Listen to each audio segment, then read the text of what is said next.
Social media पर कई दिनों से बागेश्वर धाम सरकार को लेकर कई बातें कही जा रही है। कथावाचक आचार्य धीरेन्द्र शास्त्री पर कई सवाल उठाए जा रहे हैं। उन्हें लेकर कहा जा रहा है कि वो देश में अंधविश्वास फैलाने का कार्य कर रहे हैं।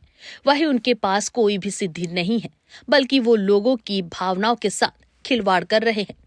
धीरेन्द्र शास्त्री पर ये सभी आरोप महाराष्ट्र के एक संस्थान ने लगाए हैं। बागेश्वर धाम सरकार से प्रसिद्ध कथावाचक धीरेन्द्र शास्त्री ने अपने ऊपर लगाए गए आरोपों पर खुलकर अपना बयान दिया है। हमारे बागेश्वर बालाजी के दरबार में न बुलावा है, न दावा है, न दक्षिणा है, फिर बवाल क्यों? हम आपसे पूछते हैं, भारत के लोगों से पूछते हैं, और मीडिया में जरूर चलाइएगा। तो मैं सौगंध है सनातन धर्म की, जिन्होंने ये चुनौती दी उनको भी प्रार्थना है आप हमारी बात को बहुत गंभीरता से सुने। तो दूसरी बात, न दावा न बुलावा।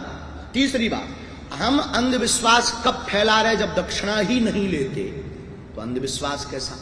जब हम कोई रुपया नहीं लेते, शुल्क नहीं लेते, निशुल्क में जो हमारे पास कृपा है उसका प्रचार गुरु कृपा से कर रहे हैं। हमें हनुमान जी ने चुना है। हम ये तो कहते नहीं कि हम चमत्कारी आदमी हैं, ये भी नहीं कहते कि हम ईश्वर हैं, हम ये भी नहीं कहते कि हम कोई समस्या दूर कर सकते हैं, पर हम ये कहते हैं कि हमारा इष्ट दूर कर सकता है। जैसे माता पिता अपने पुत्र की तबीयत खराब होने पर प्रार्थना करता है, तो हम गुरु के नाते पूरे विश्व की प्रार्थना करते हैं। तो ना बुलावा, ना दावा, ना हम दक्षिणा लेते, तो अंधविश्वास तो हम फैला नहीं रहे। दो क्लियर हो गए। उन्होंने मीडिया से बात करते हुए कहा कि मैं किसी से नहीं डरता, हिंदू शेर है, भगोड़े नहीं। इतना ही नहीं, उन्होंने ये भी कहा कि यहाँ तो लोगों ने भगवान राम को नहीं छोड़ा, उन पर भी सवाल उठाए हैं।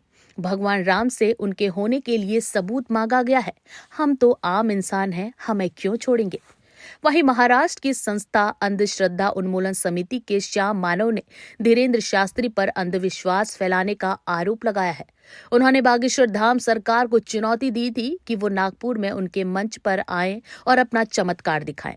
वहीं संस्थान ने कहा कि यदि धीरेन्द्र शास्त्री ऐसा करते हैं तो उन्हें 30 लाख रुपए दिए जाएंगे, लेकिन उन्होंने चुनौती स्वीकार नहीं की। और कहा जा रहा है कि धीरेन्द्र शास्त्री ने संस्थान की चुनौती को स्वीकार नहीं किया और वहां से भाग गए। लोगों का कहना है कि वो डर कर नागपुर से वापस लौट आए हैं, लेकिन आचार्य धीरेन्द्र शास्त्री का कहना है कि वो किसी के डर या फिर चुनौती से वापस नहीं आए हैं। उन्हें किसी के भी प्रमाण की जरूरत नहीं है। वहीं धीरेन्द्र शास्त्री का कहना है कि हम 7 दिन की ही कथा करते हैं।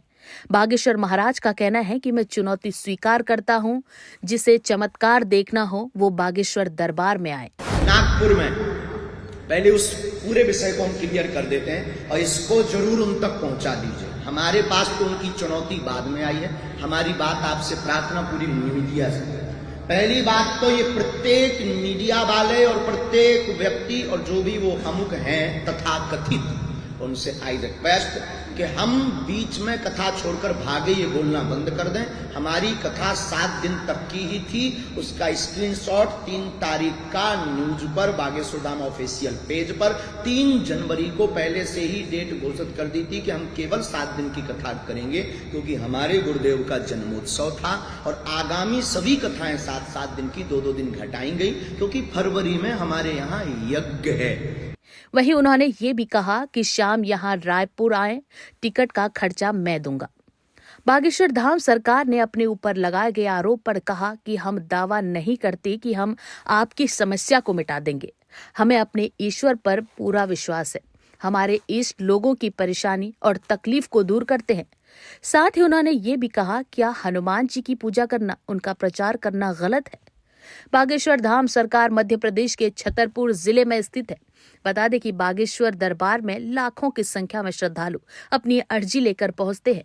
वहीं धीरेन्द्र शास्त्री बागेश्वर धाम सरकार के नाम से दुनिया भर में प्रसिद्धि पा चुके हैं। उनके वीडियो सोशल मीडिया पर खूब वायरल होते हैं। इतना ही नहीं, यूट्यूब पर भी उनके कथा को लाखों लोग सुनते हैं। उन्हें कई जगह से कथा का बुलावा भी आता है। नागपुर में भी 13 जनवरी तक उनकी कथा का आयोजन होना था, लेकिन वो 11 जनवरी को ही वहां से वापस लौट आए और इसी के बाद से उन्हें लेकर विवाद बढ़ता ही चला गया। हनुमान जी को मानना, हनुमान जी की बात को फैलाना, हनुमान चालीसा का उपाय बताना भारत देश में अंधश्रद्धा है? बोलिए बोलिए बोलिए, नहीं है। तो फिर आप हमारे ऊपर जो आपने कहा कि हम FIR करें, किस स्तर से करेंगे, किस उद्देश्य से करेंगे? हम भी कानून के अंतर्गत हैं, हमारे पूर्वजों ने स्वीकार किया है संविधान, हम सहर्ष उस संविधान के अंतर्गत ही चलेंगे ऑल लाइफ।